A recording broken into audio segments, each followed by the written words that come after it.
Hello everyone, welcome back to our YouTube channel Exam easy.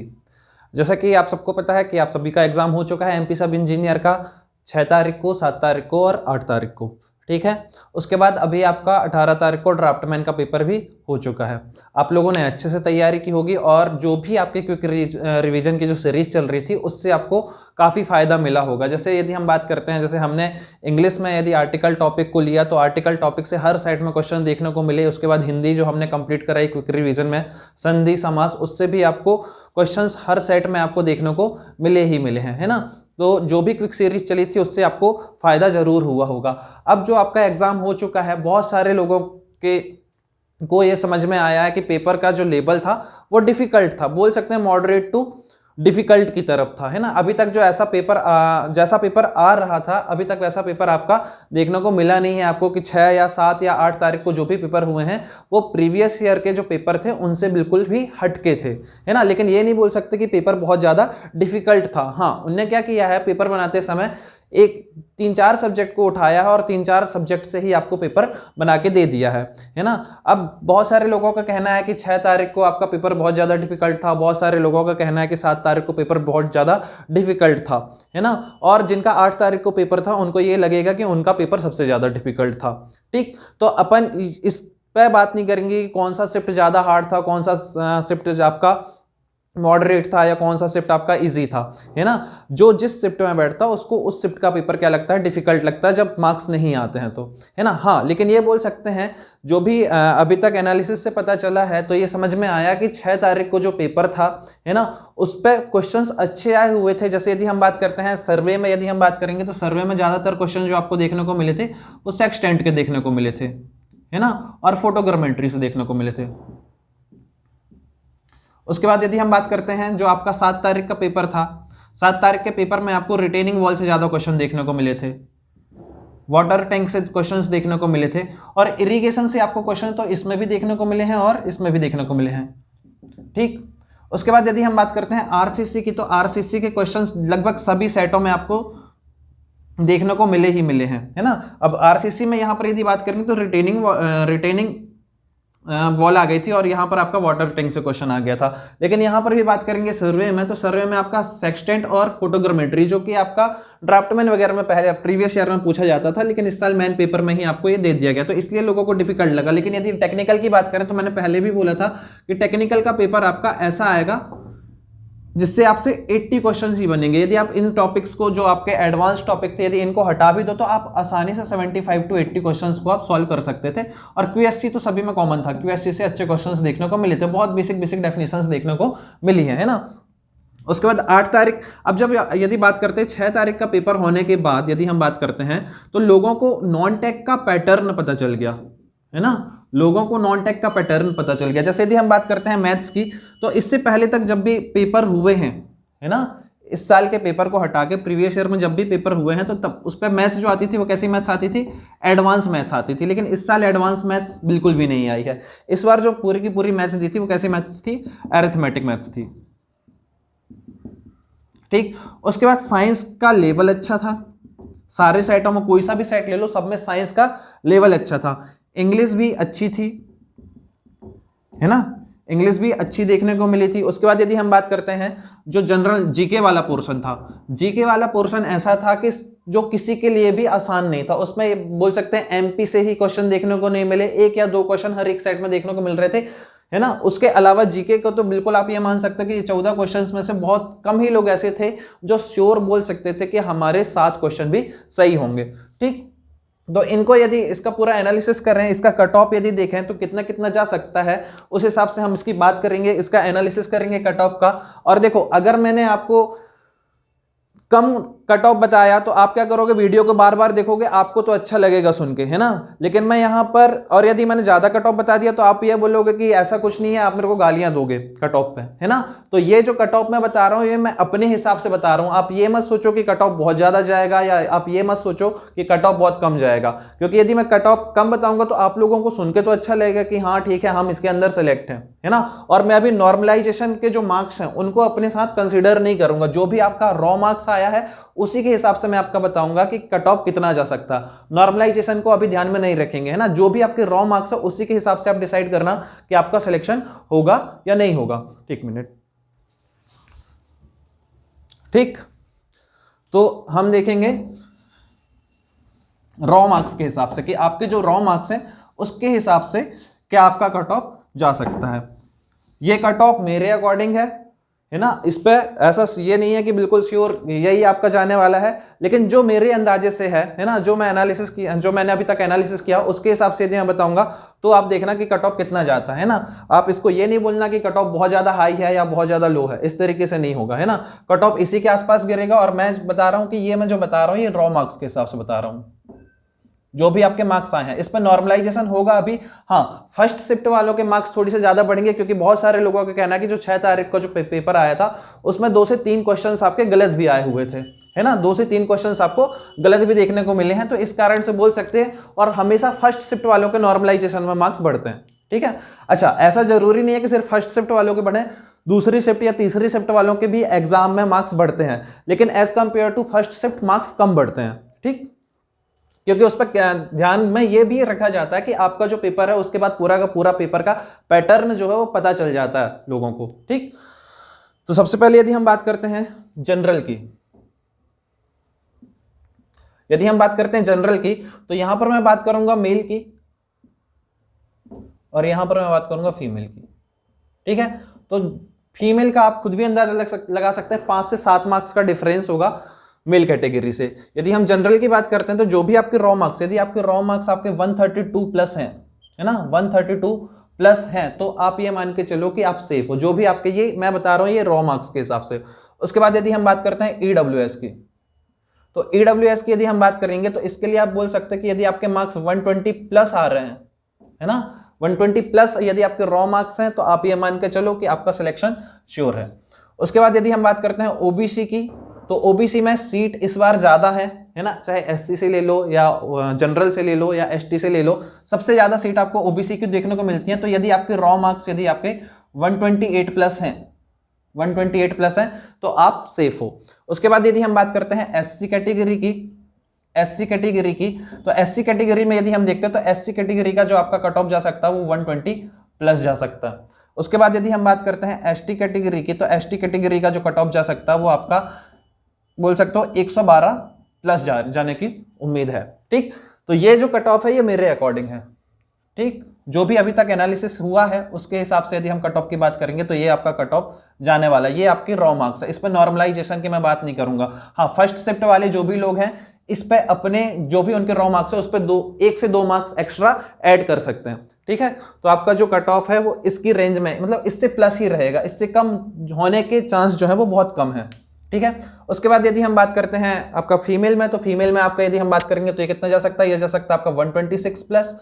उसके बाद यदि हम बात करते हैं ईडब्ल्यूएस की, तो ईडब्ल्यूएस का चला जाएगा आपका 124 के से प्लस।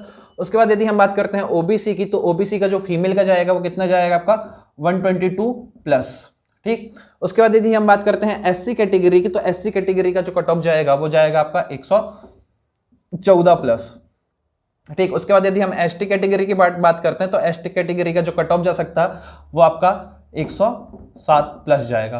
तो मेरे हिसाब से ये आपका कट ऑफ जो है हो सकता है। इसके बाद यदि हम बात करते हैं, अब यदि बात करते हैं जैसे अपनी क्लास से मैक्सिमम लोगों के, देखो अपनी क्लास में जो है स्ट्रेंथ कम थी, लेकिन यदि हम बात करते हैं कि अपनी क्लास में कोई भी एक भी ऐसा स्टूडेंट नहीं है जिसके मार्क्स 120 से कम हो, है ना, सभी के मार्क्स क्या हैं 120 प्लस ही देखने को मिले हैं। उसके बाद अभी आपका एमपीपीएससी एई का भी जो रिजल्ट आया है आपका 2021 का जो आपका मेंस का था, उस पर भी यदि हम बात करते हैं तो हमारी जो क्लास का जो रिजल्ट है वो आपका 66% देखने को मिला है ना।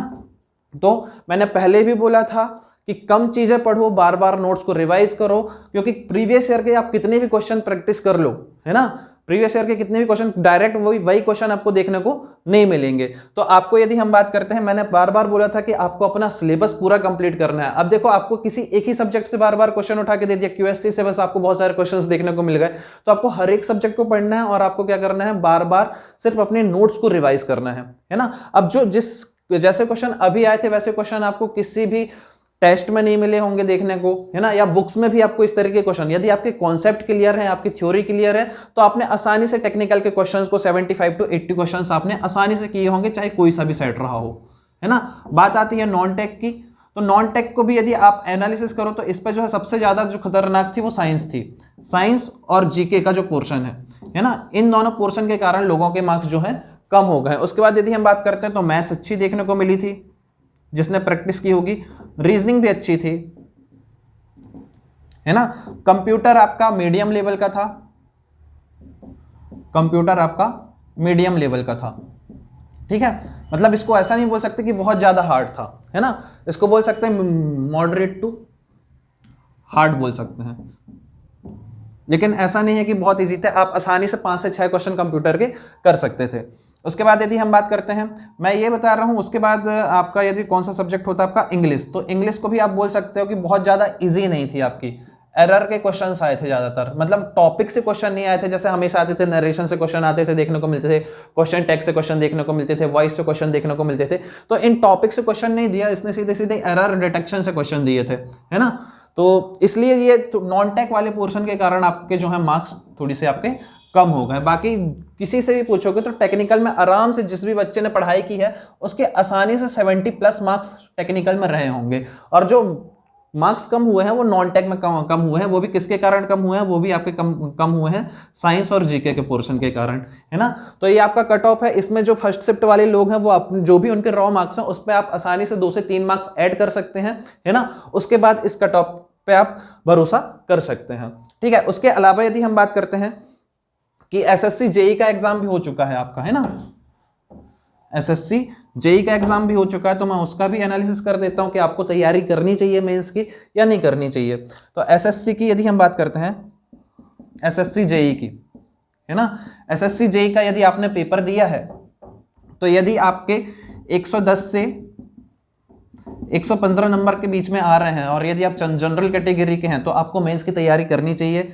उसके बाद यदि हम बात करते हैं 105 से लेकर 110 के बीच में यदि आप ओबीसी में हैं तो आपको तैयारी करनी चाहिए। उसके अलावा यदि हम बात करते हैं एससी कैटेगरी की, तो एससी कैटेगरी में आप बोल सकते हैं कि आपके यदि 100 से 105, है ना, 100 से 105 105 तक के यदि मार्क्स हैं तो आप आसानी से तैयारी करो, मतलब आप तैयारी करो मेंस की। और एसटी के हैं यदि आप, तो आपके यदि नंबर 95 से 100 के बीच में आ रहे हैं तो आपको एसएससी जेई के मेंस की तैयारी करनी चाहिए, क्योंकि अब आपका एमपी सब इंजीनियर का एग्जाम हो चुका है ना। और यदि आप इस रेंज में हैं तब तो आप सेफ हैं, है ना, आप यदि इस रेंज में हैं तब तो आप सेफ हैं। और यदि आपने एसएससी जेई का पेपर भी दिया है और आपके यदि जो मार्क्स आ रहे हैं वो इस रेंज के बीच में है तो आप आसानी से अपने मेंस की तैयारी को कंटिन्यू कर सकते हैं। अच्छा, उसके अलावा भी जो जिनका एमपीपीएससी एई का पेपर हो चुका है, अब इंटरव्यू बचा है तो अपने इंटरव्यू की तैयारी करें, है ना। और जिन लोगों का पेपर अच्छा नहीं गया, जिनका एमपी सब इंजीनियर में भी अच्छे नंबर नहीं आया है या किसी भी कारण से प्रोविजनल में नाम आया हुआ है या एमपीपीएससी एई का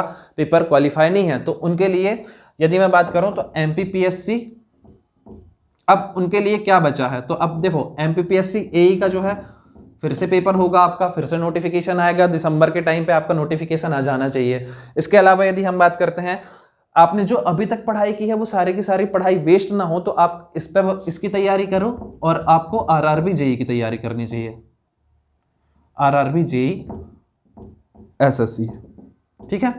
ये 2 एग्जाम हैं, इन दोनों एग्जाम की आप तैयारी कंटिन्यू करो। यदि आपका गेट का पेपर है तो गेट की तैयारी करो, और यदि आपके एसएससी जेई मेंस प्री में यदि ये मार्क्स आ रहे हैं तो आप मेंस की तैयारी पे लग जाओ। बाकी अब आपको आगे डिसाइड करना है कि आपको क्या करना है। यदि आपने इतनी तैयारी की है तो आप छोड़ नहीं सकते हो, है ना। तो आपको नेक्स्ट एमपीपीएससी एई के बारे में सोचना चाहिए, और जो आने वाला है आरआरबी जेई और एसएससी, इसके एग्जाम की तैयारी को अभी से आपको कंटिन्यू कर देना चाहिए, है ना।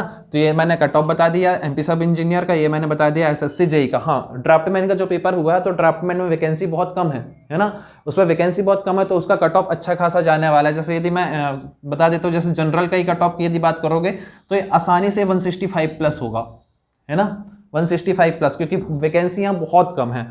उसके बाद यदि हम बात करते हैं जैसे ओबीसी की, तो ओबीसी के लिए आप ये मान के चलो कि आसानी से 155 प्लस जाएगा ही जाएगा किसी भी हाल में, इससे कम तो होगा ही नहीं। एससी में यदि आप बात करोगे तो 145 जाएगा, इससे ज़्यादा जाएगा, और एसटी का भी आप इसी तरीके से अंदाजा लगा सकते हो। तो इससे कम तो आपका ड्राफ्टमैन का जाएगा नहीं आपका, ठीक है। तो ये हो गया आपका एनालिसिस। हाँ, और आप लोगों के लिए एक गुड न्यूज़ है कि आपका जो भी लोग एसएससी जेईई के मेंस की तैयारी कर रहे हैं, है ना, और या जो भी लोग गेट की तैयारी कर रहे हैं, तो आपका इसी चैनल में आपको डेली गेट के 5 क्वेश्चंस की सीरीज देखने को मिलेगी। और आपको एसएससी जेईई के जो मेंस के क्वेश्चन हैं, है ना, प्रीवियस ईयर में जो क्वेश्चंस आए हुए हैं, आपको डेली 3 से 4 क्वेश्चन इस पर इसी चैनल में आपको देखने को मिलेंगे। और आपका जो है 1 दिसंबर से वापस से आपका एमपीपीएससी एई का कोर्स स्टार्ट हो रहा है। आप चाहो तो अभी से एनरोल कर सकते हो, क्योंकि एमपीपीएससी एई में, जैसे यदि हम अपनी क्लास की बात करें तो हमारी क्लास में एमपी सब इंजीनियर मिनिमम जो मार्क्स आए हैं, सभी लोगों के मार्क्स 120 प्लस ही हैं, है ना। और यदि बात करोगे हाईएस्ट की, तो हाईएस्ट गया हुआ है 144, हाईएस्ट जो गए हैं मार्क्स वो गए हैं 144, है ना। उसके बाद यदि हम बात करते हैं एमपीपीएससी एई की, तो एमपीपीएससी एई का जो रिजल्ट है वो हमारी क्लास का 66% है ना। तो आप भरोसा कर सकते हैं, है ना। और आप अभी से, यदि आप एमपीपीएससी एई की तैयारी करना चाहते हैं, तो अभी से आप रजिस्ट्रेशन करा सकते हैं, है ना। आपको डिस्क्रिप्शन पे नंबर मिल जाएगा, उस नंबर पे जाके आप रजिस्ट्रेशन कर लो। आपका 1 दिसंबर से आपका ऑनलाइन प्लस ऑफलाइन दोनों बैच आपके स्टार्ट हो रहे हैं, ठीक है। तो सबसे पहले जो एमपीपीएससी एई के लिए जो सबसे पहला सब्जेक्ट स्टार्ट होने वाला है, वो सब्जेक्ट आपका स्टार्ट होने वाला है आरसीसी। तो अपन सबसे पहले स्टार्ट करेंगे आरसीसी से, ठीक है। और यदि ये कट ऑफ आपको पसंद आता है या पूरा का पूरा वीडियो पसंद आता है, यदि आप इस रेंज में हैं तब तो ठीक है ना। आपको बिल्कुल भी डरने की ज़रूरत नहीं है। यदि आपके इससे कम मार्क्स हैं तो आप कोशिश करो कि आप जो भी लोग जेईई लेवल की तैयारी कर रहे हैं उनको आरआरबी जेईई की तैयारी करनी चाहिए, ठीक है। और जिन लोगों की तैयारी अच्छी है तो उनको अब एमपीपीएससी एई की तरफ जाना चाहिए, या जो नए बच्चे हैं उनको अभी से ही तैयारी लग जाना चाहिए एमपीपीएससी एई की, क्योंकि कुछ भी हो वैकेंसियां तो आएंगी, क्योंकि अगले साल क्या है, हमारा चुनाव है।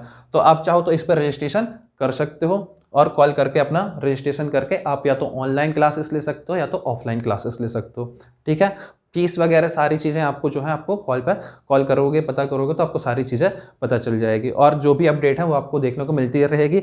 बाकी आप यदि चाहते हो कि आपको गेट के डेली, यदि आपने गेट का फॉर्म भरा हुआ है ना, तो आपको डेली गेट के 5 क्वेश्चन इस पर देखने को मिलेंगे। और एसएससी जेईई का जो भी लोग तैयारी कर रहे हैं मेंस की, आपको एसएससी जेईई के मेंस के 3 से 4 क्वेश्चन डेली देखने को मिलेंगे। आपको इन क्वेश्चंस को क्या करना है, प्रैक्टिस करते जाना है, ठीक है। अगर वीडियो पसंद आए तो वीडियो को शेयर करना, लाइक करना, ठीक है। Thank you.